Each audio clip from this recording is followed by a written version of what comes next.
En cualquier tiempo, en cualquier época, para cualquier pueblo, el agua siempre ha sido la primera riqueza.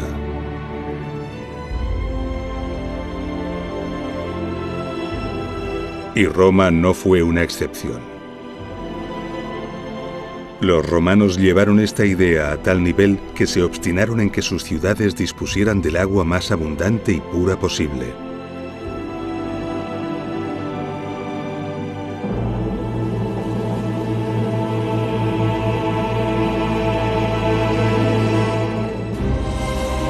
Para lograrlo, inundaron el imperio de osadas obras de ingeniería destinadas a transportar las aguas desde los más ricos manantiales hasta sus ciudades. Obras sobrecogedoras, inigualadas hasta nuestros días y que muchas de ellas, a pesar de los siglos, aún perduran.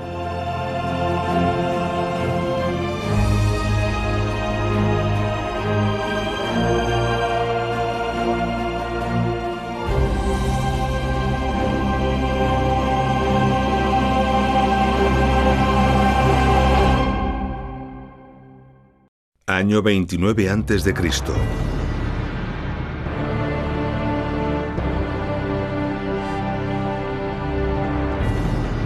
El emperador Augusto queda dueño absoluto del mundo romano. Augusto emprende la gran tarea de reorganizar el imperio que ahora tenía bajo su control. Dentro de su estrategia de reestructuración del territorio, Augusto decide el establecimiento de la colonia Nemausus como gran ciudad de la provincia narbonense. Nemausus iba a ser una importante ciudad, una ciudad con una población estimada de 60.000 habitantes.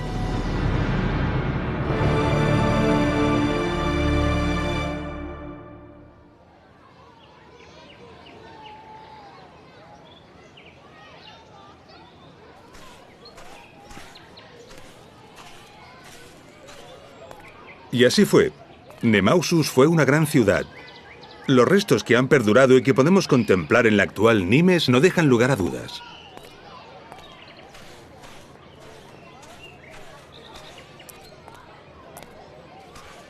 Una ciudad de tales dimensiones, con una población tan numerosa, debía tener preparado un importante suministro de agua. Los romanos conocían la existencia de un manantial en el mismo emplazamiento que deseaban para la ciudad. Un manantial considerado sagrado por los celtas y que en la actualidad todavía alimenta los canales de este parque. Sin duda, uno de los parques públicos más antiguos de Europa.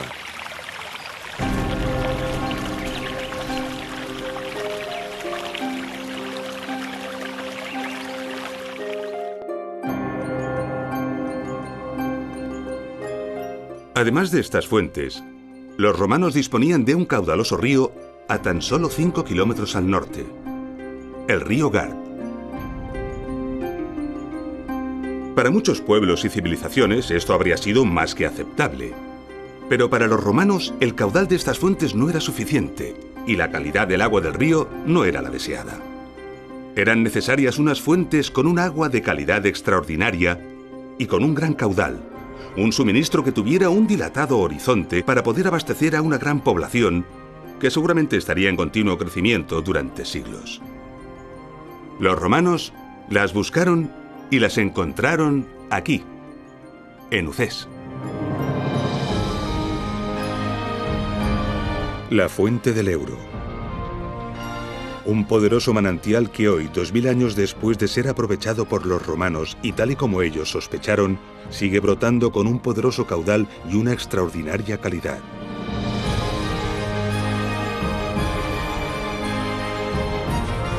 La fuente del Euro provoca y mantiene un paisaje soberbio que sobrecoge.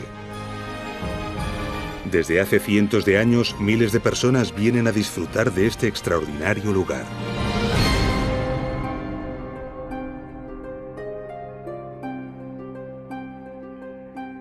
Pero la fuente del Euro estaba a 21 kilómetros en línea recta del emplazamiento deseado para la ciudad. Además, Todo el terreno al norte de Nimes es muy abrupto. Y entre la ciudad y las fuentes se desarrolla el profundo cañón del río Gard que sería necesario cruzar transversalmente. ¿Cómo trasladar el agua salvando esta enorme distancia y superando los obstáculos que el territorio ofrecía? Los ingenieros romanos sabían cómo hacerlo.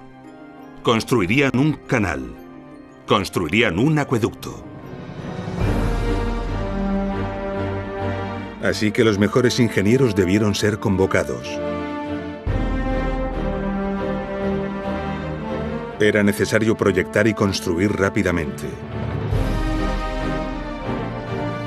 La ciudad no podría funcionar sin la garantía del recurso vital. Pero antes de todo era necesario asegurar que la ubicación deseada para la ciudad era posible.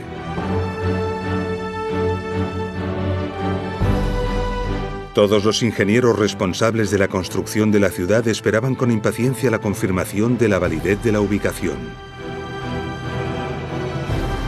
Y en caso de que esta no fuera posible, disponer de una propuesta alternativa. Los ingenieros romanos conocían perfectamente sistemas de elevación y de bombeo del agua para vencer a la gravedad. Sin embargo, en un acueducto de estas características, este sistema era completamente impensable. Los ingenieros sabían que era mucho más inteligente aprovecharse de la fuerza de la gravedad que enfrentarse a ella. De esta forma, la cota de la ciudad debía ser mucho más baja que la de las fuentes. Una cota que iba a venir determinada por las distancias y por la pendiente escogida. Con los avanzados conocimientos que tenían en la construcción de canales, los ingenieros romanos sabían que una pendiente escasa ocasionaba un escaso caudal y la acumulación de sedimentos que terminarían por obstruir el acueducto. Por el contrario, una pendiente demasiado pronunciada daba lugar a velocidades agresivas que erosionaban y ponían en peligro la canalización. El rango de pendientes admisibles para que no se ocasionaran estos problemas es ínfimo. El mínimo está en torno a 10 centímetros de caída por cada kilómetro. Y el máximo no debe superar los 50 centímetros. El acueducto debía ajustarse a esta norma. Esto requiere una precisión topográfica admirable y presenta una dificultad extraordinaria. Con estos datos se obtiene rápidamente la pendiente y la distancia. La ciudad debería situarse en la cota 54,8 metros sobre el nivel del mar, o sea, a 4,2 metros por debajo de la cota de la fuente. Pero la distancia en línea recta y el desnivel total no se consideran. Construir un acueducto en línea recta supondría la construcción de decenas de kilómetros de túneles y arquerías para atravesar montañas y salvar valles. Algo inimaginable. Para evitarlo, es necesario adaptarse al terreno.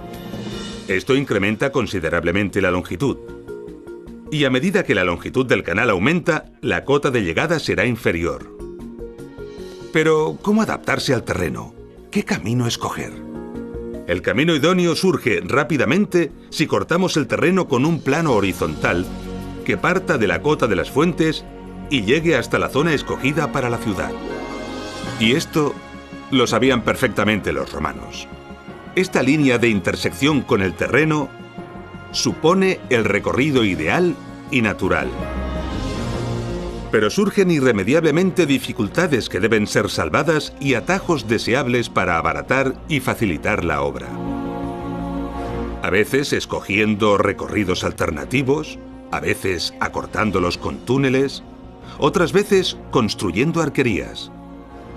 Todo esto se debía tener en cuenta, respetando en todo momento los límites tan precisos en la pendiente, para finalmente obtener el preciado dato de la cota a la que llegaría el agua. La ciudad debería situarse obligatoriamente por debajo de esta cota, para así ser suministrada de agua por efecto de la gravedad.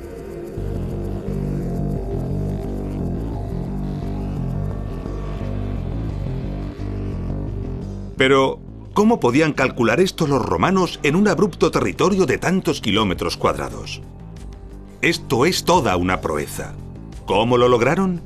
Sabemos que fue imprescindible levantar un mapa preciso.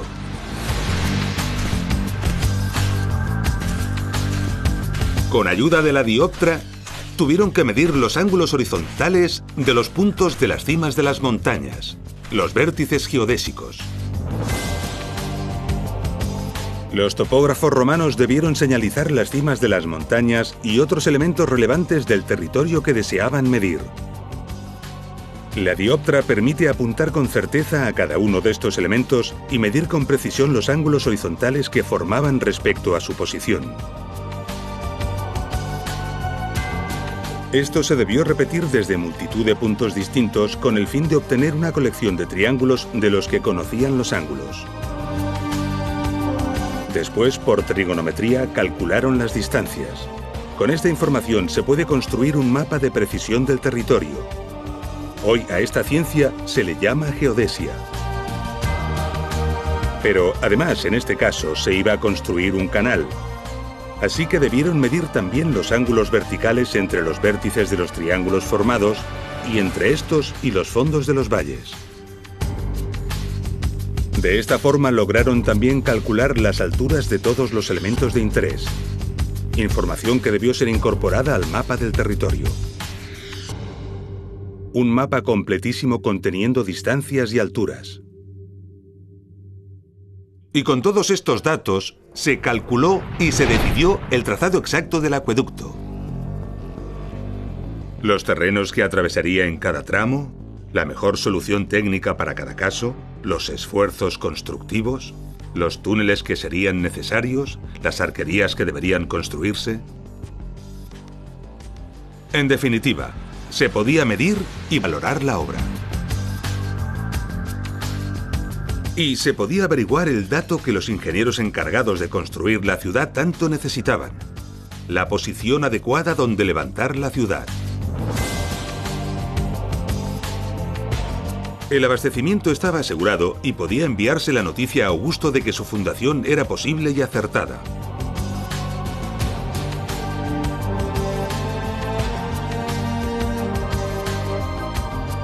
Roma debía dar su aprobación al gasto, dotar de los fondos necesarios y nombrar a los responsables de las obras y gestores de estos fondos.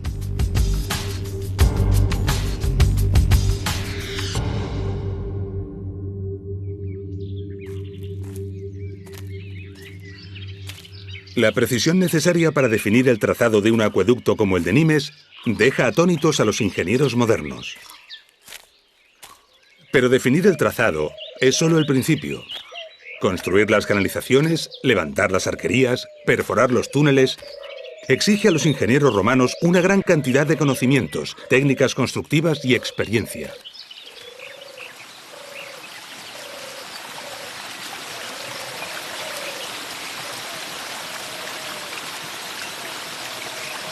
Nos encontramos en la fuente del Euro. El agua se recogía aquí, en el manantial, desde una arqueta cerrada y se conducía también por un canal completamente cerrado. Este canal se mantenía durante todo el trazado del acueducto hasta su destino. Un canal que debió ser hábilmente diseñado para lograr resistir el paso del agua y del tiempo. Esto requiere una depurada y cuidada técnica constructiva. En la mayor parte del trazado, el canal discurre enterrado.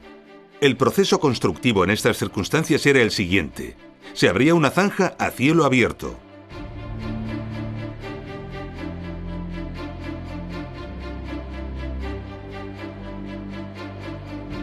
En esta zanja se colocaba una solera de piedras gruesas y sobre ella una solera de opus caementicium, el famoso hormigón romano.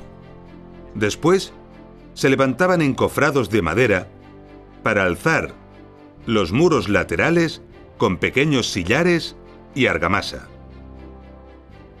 Para cerrar el canal, a fin de protegerlo de la intemperie y de la luz, se construía mediante una cimbra la bóveda de mampostería y argamasa. El canal era impermeabilizado mediante un mortero especial. Y finalmente, el conjunto se cubría con tierra.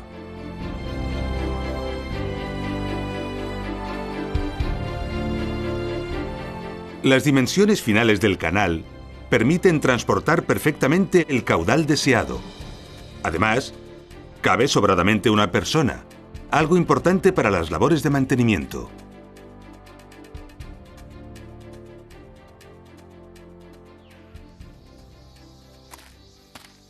Aquí, en Ucés, tenemos uno de los restos del canal, seccionado, que nos delata perfectamente todos los aspectos de la técnica constructiva. Bajo la solera, aunque no se ve, los cantos gruesos. Las paredes, de pequeña mampostería y argamasa, igual que la bóveda. Y aquí, el mortero impermeabilizante. La impermeabilización del acueducto era muy importante, porque las fugas de agua no solamente provocaban pérdidas de caudal, sino que además podían descalzar y dañar gravemente la obra. Este mortero, que era un impermeabilizante excelente, estaba formado a base de cal y cerámica molida, normalmente ladrillos o tejas. Este mortero se llamaba opus igninum, y aquí podemos verlo perfectamente. En las juntas de hormigonado, los ingenieros romanos pusieron un cordón de este material. Esto es debido a que las juntas de hormigonado son las que más sufren este problema, principalmente por la dilatación. Este cordón llamado bocel resuelve el problema a la perfección. Podemos observar que la superficie final de las paredes está recubierta con esta especie de pintura roja. Toda la canalización del acueducto de Nimes está recubierta de esta forma. Desconocemos su utilidad, pero algunas teorías apuntan a una función bactericida.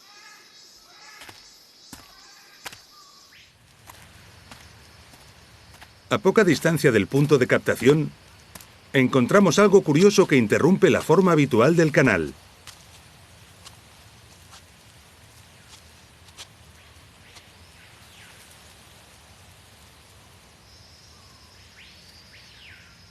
En poco tiempo de observación, un técnico moderno entiende perfectamente su función.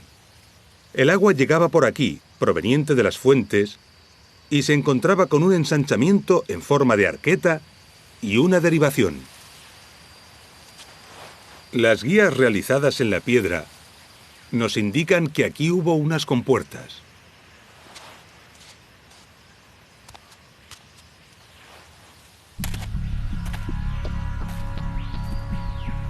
Inmediatamente comprendemos que si cerramos esta compuerta y abrimos esta otra, el agua se desviará dejando al acueducto sin caudal.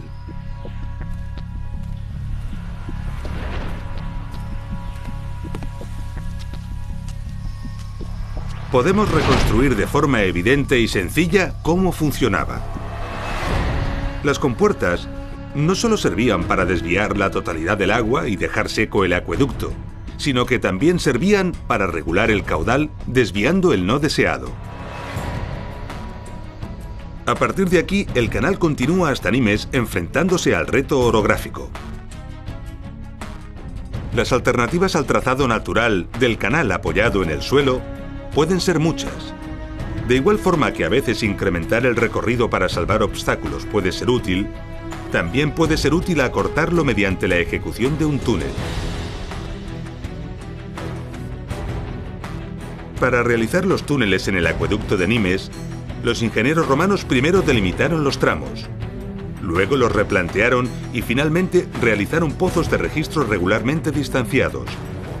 Llegados al fondo del pozo, excavaban el canal en ambas direcciones, trasladando el replanteo con la ayuda de plomadas.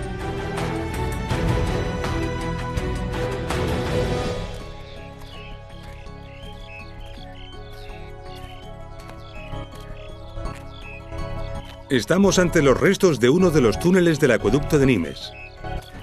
Y aquí estaba el canal cubierto, pero ya está destruido.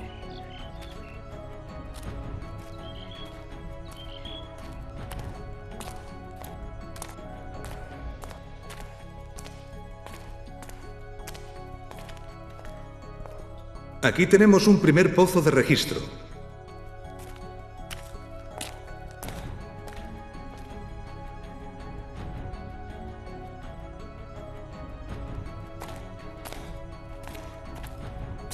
Y en este punto, apreciamos perfectamente cómo a partir de los pozos de registro, la excavación se realizaba mediante la técnica de destroza para abrirse paso y extraer la roca. Después se refinaba el resultado. Entre ambos pozos, los equipos de excavación se encontraban. Aquí vemos un frente de avance y aquí vemos el otro. Esto nos delata que estamos ante un punto de encuentro.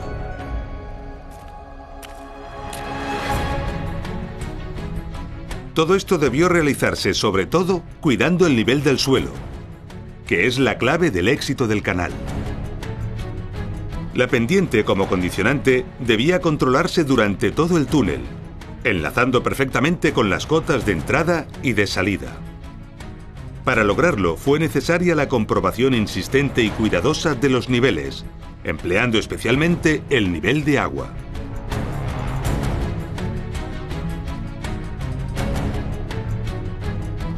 En ocasiones, para salvar valles, los ingenieros romanos construían arquerías. El objetivo de las arquerías era mantener el canal elevado, salvando el obstáculo y manteniendo la pendiente. Las arquerías se construían de sillares u otros materiales adecuados y se diseñaban cuidadosamente para afrontar los retos particulares del lugar. En estos casos, para la sección del canal, los ingenieros romanos optaban por una fábrica rectangular, empleando grandes losas para cubrir la canalización en lugar de las bóvedas.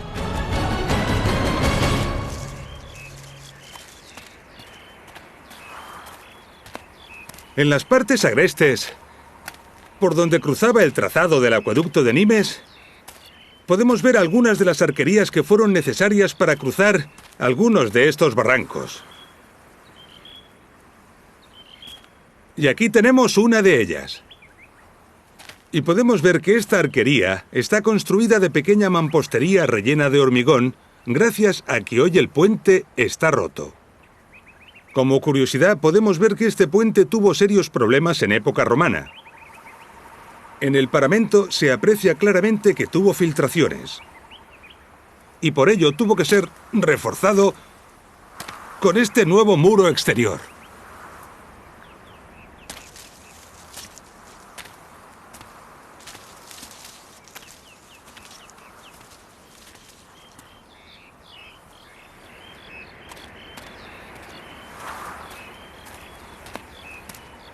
Sobre la arquería, podemos ver los restos del canal, conservando todos los atributos que ya conocemos, menos la cubierta, ya desaparecida.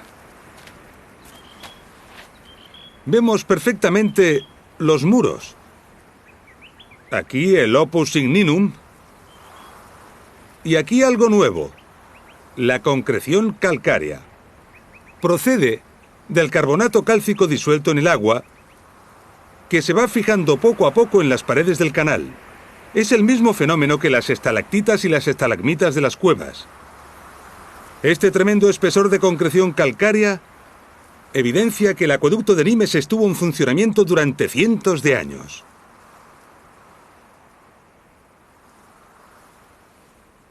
Sobrecoge contemplar estas imágenes en las que podemos observar al acueducto de Nimes, cómo a pesar de estar abandonado desde hace casi 2000 años y sometido a la agresión inexorable del tiempo, se resiste a morir. Con todo lo visto, quizá podamos comprender ahora la magnitud de este colosal proyecto. El acueducto de Nimes tiene un impresionante recorrido de 52 kilómetros. Para salvar los obstáculos, se debieron construir más de 2.600 metros de canalización sobre arquerías. Para ello, se construyeron al menos 13 arquerías de diversas características y dimensiones. Y se realizaron más de 500 metros de túneles, todos ellos con sus correspondientes pozos de registro. Una obra colosal que, a buen seguro, fue ejecutada en pocos años.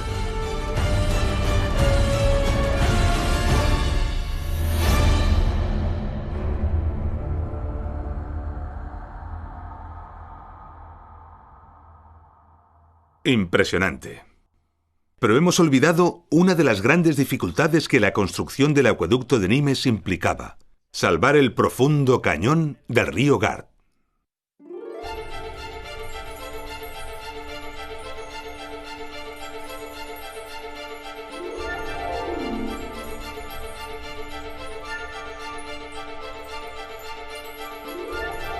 El trazado debió ser calculado para escoger el lugar más adecuado.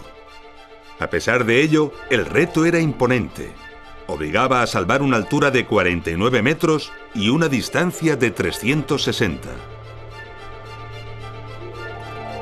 Como veremos más adelante en nuestro apasionante documental, los romanos disponían de varias soluciones para afrontar este problema. Sin embargo, en Nimes optaron por la más osada y al mismo tiempo la más bella.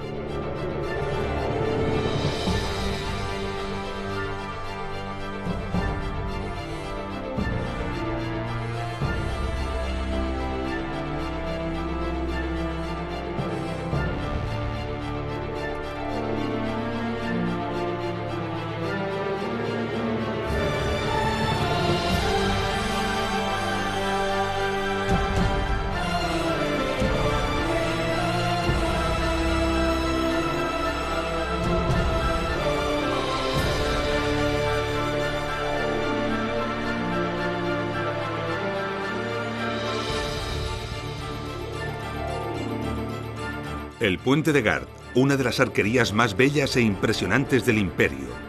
Formado por unos 11.000 bloques de piedra, la mayor parte de ellos con un peso de 6 toneladas, se eleva imponente como un edificio de 16 plantas. 50.400 toneladas de piedra.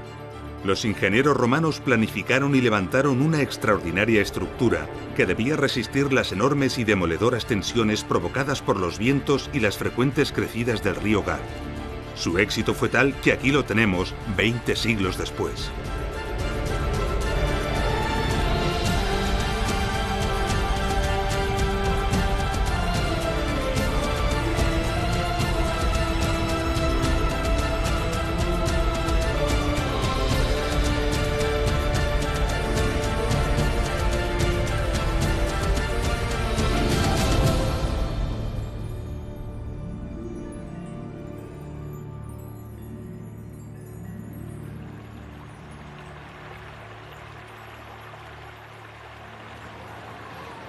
Aquí arriba, a 50 metros sobre el río Gard, las vistas son imponentes. Podemos observar los cientos de visitantes que a diario vienen a contemplar esta maravilla.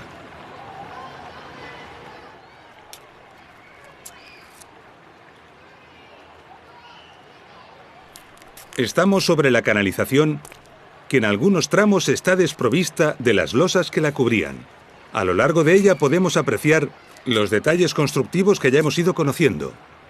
La solera, con su pendiente imperceptible a simple vista. La impermeabilización. La concreción calcárea.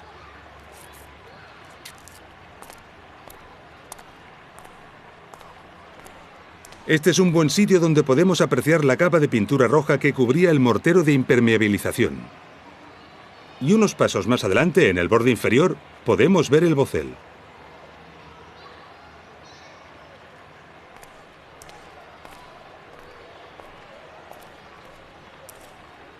Una curiosidad es esta alteración en la concreción calcárea. Todas las concreciones conservadas en el acueducto de Nimes conservan esta huella. Una hipótesis sería que durante un tiempo la temperatura varió notablemente, dejando la huella del hecho registrada en la concreción. Quizás sea este un misterio que nunca lleguemos a descubrir.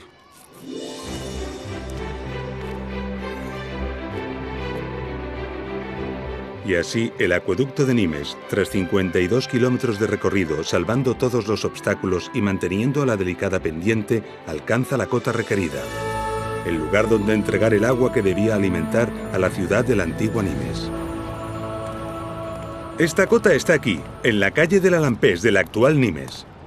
Estamos a 21 kilómetros en línea recta de la fuente del Ebro, pero tan solo a 12 metros y 30 centímetros de diferencia de altura.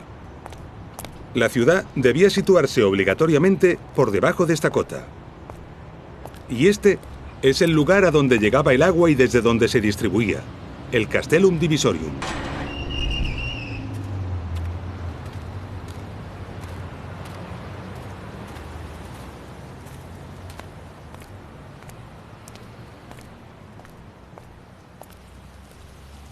El agua entraba por aquí, con un caudal de casi 36 millones de litros diarios.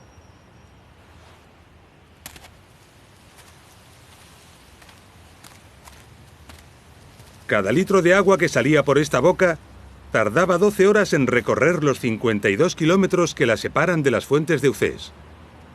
El Castellum Divisorium, como su nombre indica, se encargaba de recoger el agua y distribuirla a la ciudad a través de diversas conducciones. Cada una de ellas era destinada a un uso distinto o a un barrio diferente. Después de garantizar el caudal para los usos prioritarios, el agua sobrante era evacuada por 3 tubos verticales que se encontraban en estos 3 agujeros.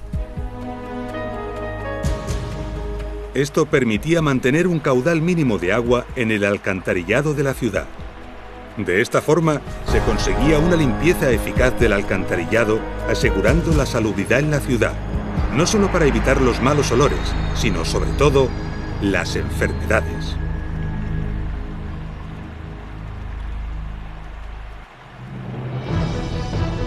El acueducto de Nimes es uno de los muchos acueductos que el Imperio Romano construyó para garantizar el suministro vital a sus ciudades. El extenso territorio que abarcaba el Imperio Romano está lleno de maravillosos ejemplos. Cada uno de ellos es una prodigiosa solución técnica a un cúmulo de retos y problemas. Lo que hemos visto y conocido en el acueducto de Nimes nos permitirá ahora comprender y disfrutar en plenitud los extraordinarios ejemplos que nos quedan por ver.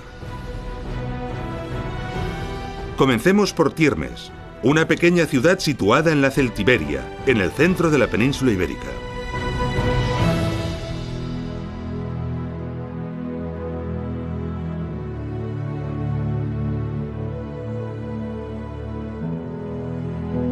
Tiermes está enclavada en un territorio a gran altitud y con un clima continental extremo. Calor en verano y mucho frío en invierno. Pobre en terrenos agrícolas, quizás subsistiera de la ganadería y más probablemente del comercio que seguramente le permitía su estratégica situación como cruce de caminos e importante nudo de comunicaciones.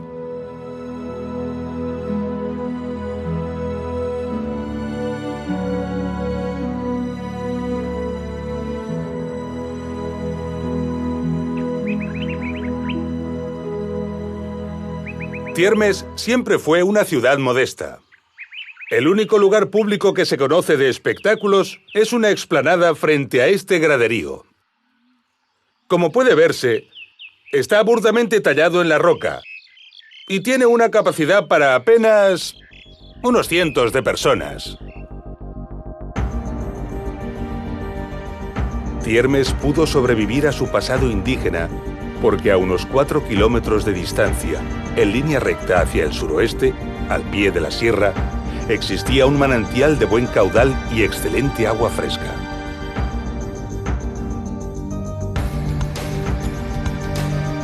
Los ingenieros romanos planificaron un canal de unos 6 kilómetros de longitud que tuvo que atravesar un terreno tortuoso y con continuos afloramientos rocosos.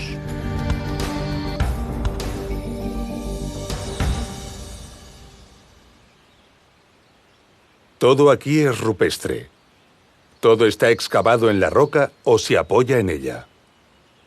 Y el acueducto no es una excepción. Gran parte del canal está abierto directamente en la roca viva.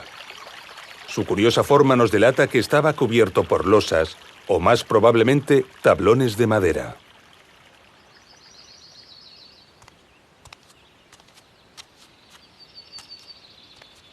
Y lo mismo sucede en esta arqueta de derivación.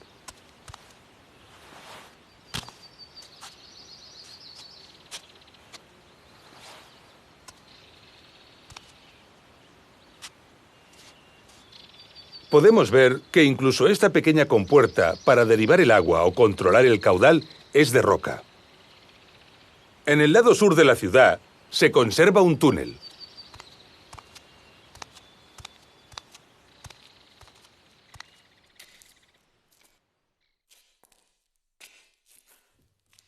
Este túnel tiene casi 200 metros de longitud. Como singularidad que solo se ve en pocos casos, observamos que los pozos de registro tienen un rebaje en el fondo que hacía las funciones de arenero. Es decir, un recipiente para recoger los sólidos sedimentados que el agua arrastraba.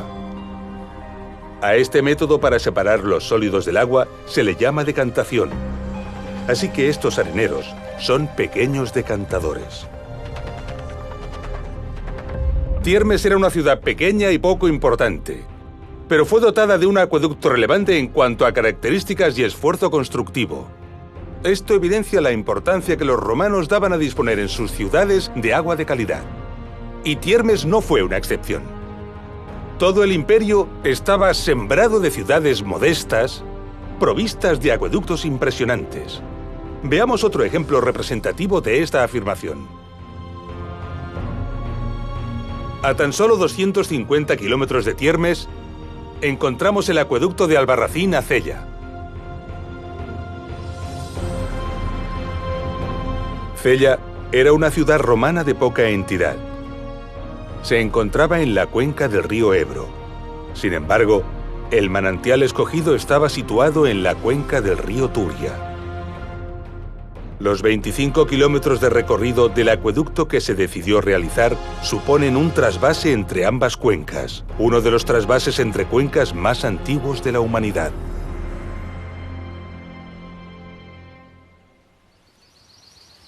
El acueducto de Albarracín es una de las muchas maravillas olvidadas o desconocidas de la antigüedad.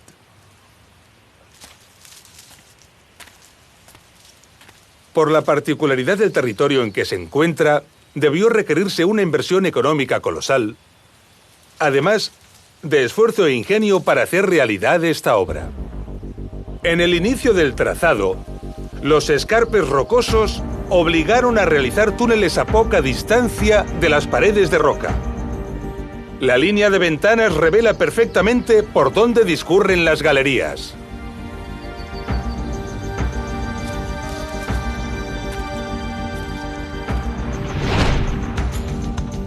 La inconsistencia de la roca desaconsejaba realizar un canal en la superficie del escarpe. Ante la dificultad de realizar pozos de registro en estas condiciones, se ejecutaron registros en forma de ventanas, cosa poco frecuente en los acueductos.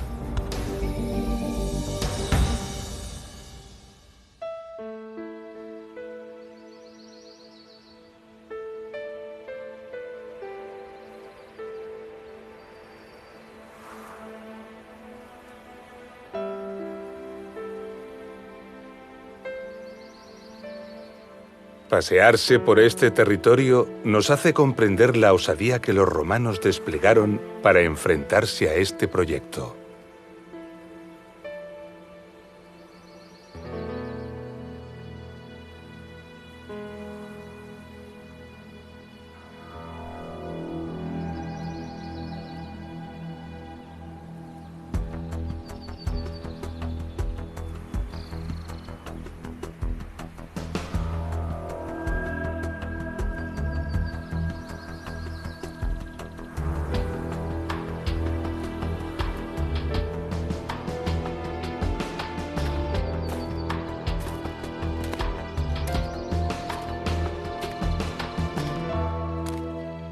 Planificar un trazado tan complejo para abrir los túneles en un terreno tan abrupto y con unas dificultades de acceso tan importantes supone un gran alarde.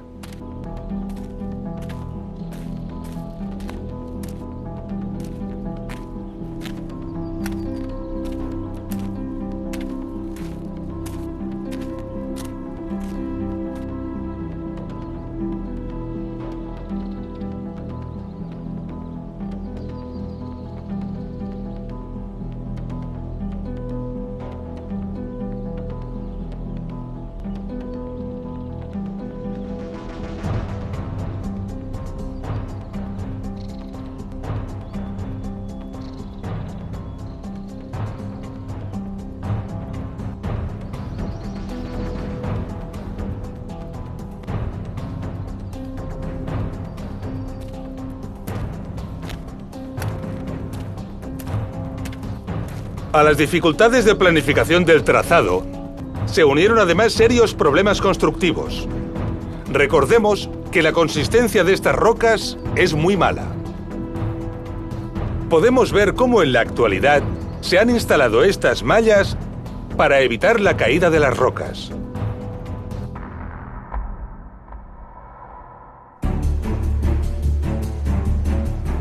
A unos 18 kilómetros de recorrido en dirección este, el acueducto gira repentinamente hacia el noreste.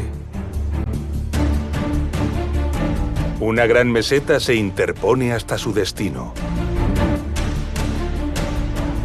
Rodearla no es posible, porque forma la línea de vertientes que separa las cuencas de los ríos Turia y Ebro. Solo hay una solución: perforarla. Pero perforarla suponía un túnel de 5 kilómetros de longitud, a los que habría que añadir sus correspondientes pozos de registro.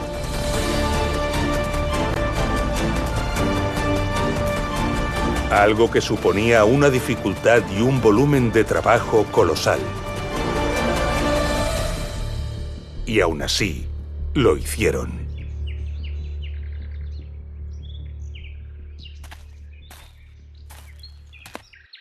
Allí detrás de esas lomas están los escarpes rocosos que hemos visto. El canal recorría este valle exactamente por allí para enfrentarse a la meseta justo en este punto.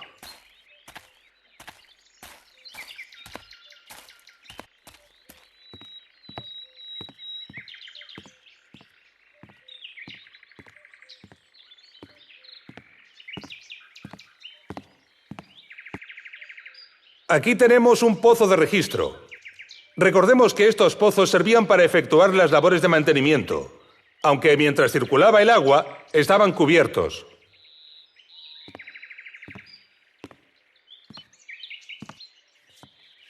Sin embargo, esto no es un pozo de registro. Esto es un aliviadero. Los aliviaderos son unos dispositivos que sirven para evacuar el exceso de agua que podría perjudicar al acueducto.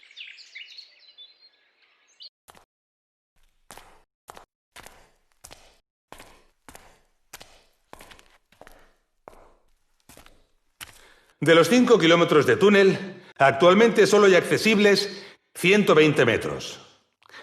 Estos huecos que vemos aquí son muy comunes en todas las galerías y túneles antiguos.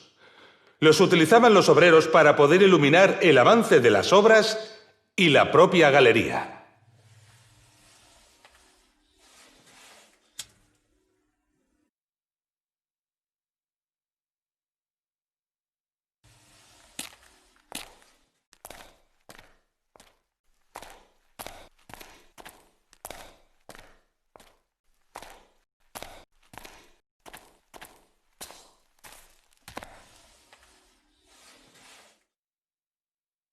Aquí tenemos un punto con un aspecto muy común en la excavación de las galerías antiguas. Han abandonado el avance de la excavación porque consideraron que el terreno era muy duro. Seguramente buscaron una zona de fractura natural del terreno para poder facilitarse la labor. Por aquí continúa la galería.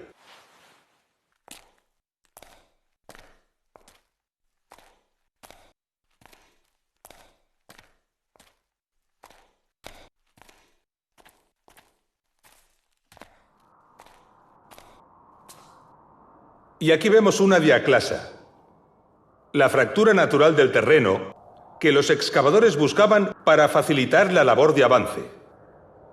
Y en este pozo de registro vemos cómo el terreno arriba es mucho más inconsistente, lo que obliga a abrir la excavación según se va ascendiendo. Si la anchura de las bocas de los pozos de registro aumenta con la altura de estos, en los pozos de registro más profundos, estas bocas llegan a alcanzar unas dimensiones muy considerables. Esta boca, ya cegada, corresponde con un pozo de registro de 60 metros de profundidad. Y aquí cabría un camión.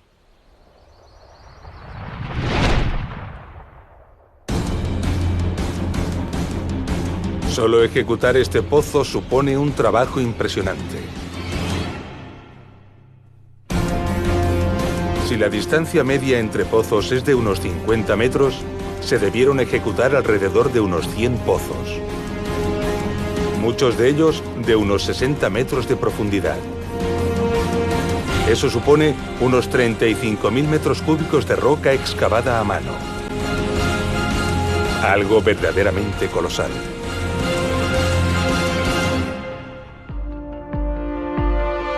El acueducto de Albarracín-Cella es una de las grandes obras de la antigüedad que actualmente se encuentran prácticamente olvidadas. Una obra que alberga un increíble esfuerzo constructivo digno de ser admirado y considerado. Valoremos ahora la decisión de realizar un trabajo de este calibre para abastecer de agua a una ciudad tan modesta como fue Cella, que además tenía una considerable surgencia de agua junto a ella, el nacimiento del río Jiloca.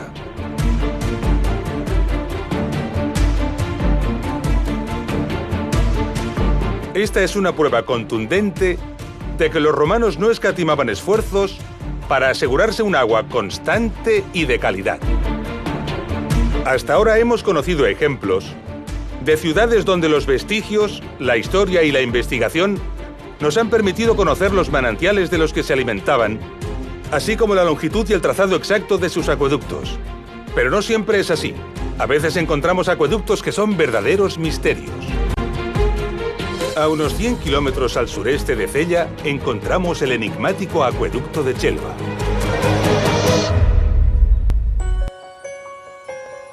Este acueducto recibe el nombre de este pequeño pueblo de España, que es donde se encuentra la parte conocida del trazado. No ha podido recibir el nombre de la ciudad a la que suministraba porque es algo que en la actualidad se desconoce.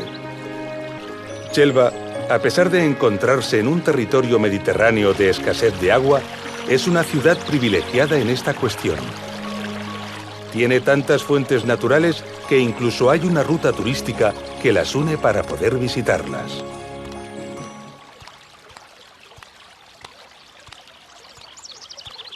Con toda probabilidad, alguna o varias de estas fuentes fueron aprovechadas por los romanos para alimentar al acueducto.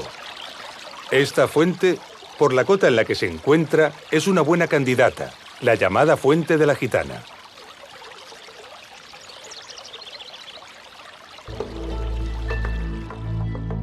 Perdidos entre los bosques y las montañas de Chelva, podemos contemplar importantes restos de arquerías. Muchas de estas arquerías están destruidas no porque no hayan resistido el paso del tiempo, sino principalmente por el expolio de sus sillares sufrido durante siglos.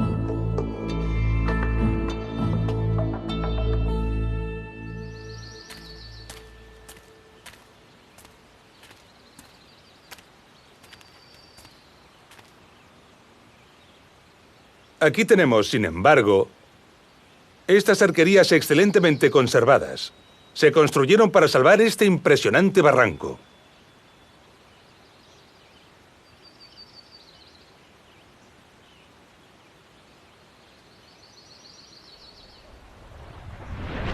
Una vez fuera de uso el acueducto, los cajeros que transportaban el agua fueron destruidos y se utilizó durante siglos para pasar mulos y personas. Esta posible función y lo inhóspito del lugar, añadido a su difícil acceso, han preservado a esta arquería del expolio de sus piedras. Transportar estos pesados sillares por este abrupto lugar, a pesar de la excelente calidad de su piedra, es demasiado costoso. Un trabajo que, sin embargo, no disuadió a los constructores para traer hasta aquí estos pesados bloques de roca desde una gran distancia, ya que el tipo de roca de estos sillares no se corresponde con el de las rocas del lugar, que son de muy mala calidad para la talla.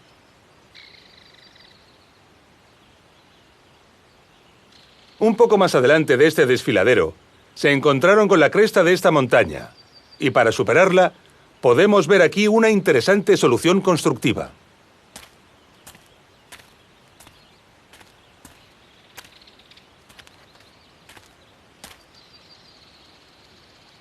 Para atravesar esta cresta, los romanos pensaron en la solución de un túnel.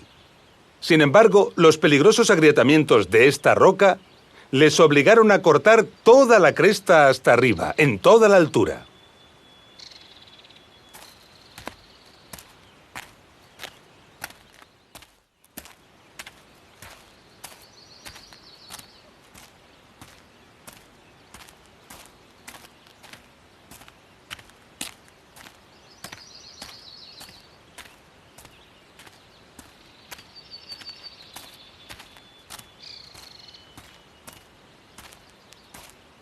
solo se conservó la solución del túnel en estos pocos metros.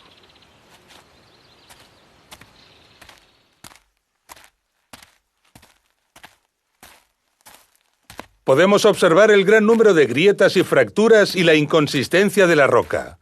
Este túnel debió dar más trabajo del que los ingenieros romanos pensaron inicialmente.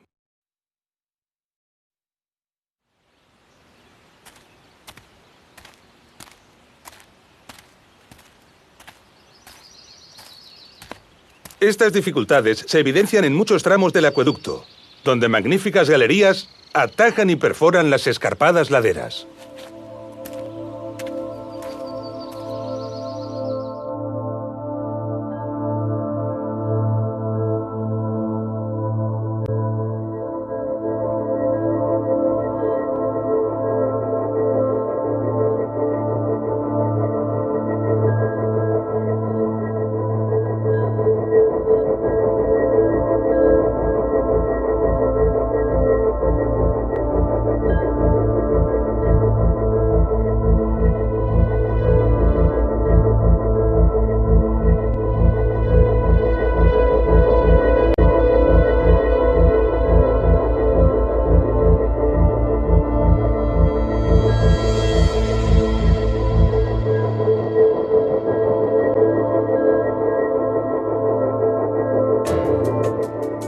Los motivos por los que el acueducto de Chelva fue construido, las fuentes de las que se alimentaba gran parte de su trazado y la ciudad a la que suministraba son todavía hoy un misterio.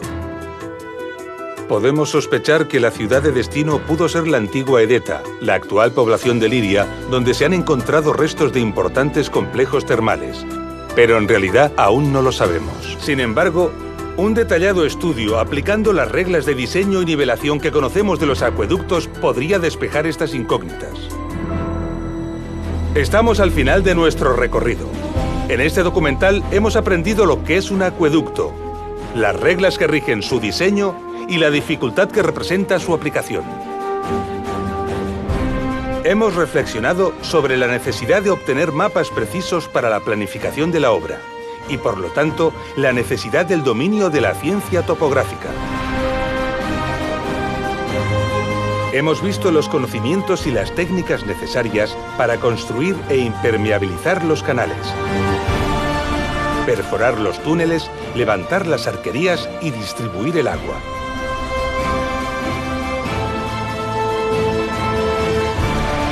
Ha quedado patente que estos esfuerzos respondían a la exigencia de suministrar caudales abundantes de agua de calidad a las ciudades romanas.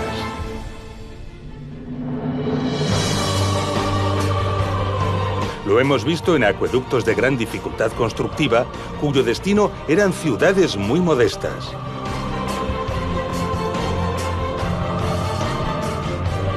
Comprendemos ahora en todo su alcance la frase de Plinio: «Son las aguas las que hacen la ciudad». Ninguna ciudad era fundada allí donde el agua de un buen manantial no podía llegar. Admirando estas obras y valorando los esfuerzos que en ellas se invirtieron, rendimos merecido homenaje a los ingenieros y constructores romanos. Un ejemplo más del espíritu del ser humano por superarse y dominar los elementos y por su capacidad para esforzarse y alcanzar determinadas metas. Los acueductos de Tiermes, de Albarracín y de Chelva son obras impresionantes, dignas de admiración. Pero en realidad son ejemplos modestos del imperio. Incluso el gran acueducto de Nimes empequeñece ante los grandes alardes constructivos que supusieron los mayores acueductos del mundo romano. Ejemplos verdaderamente sobrecogedores y apasionantes que llenarían sin duda alguna muchos documentales. Veremos algunos de ellos en la segunda parte de Ingeniería Romana, Acueductos.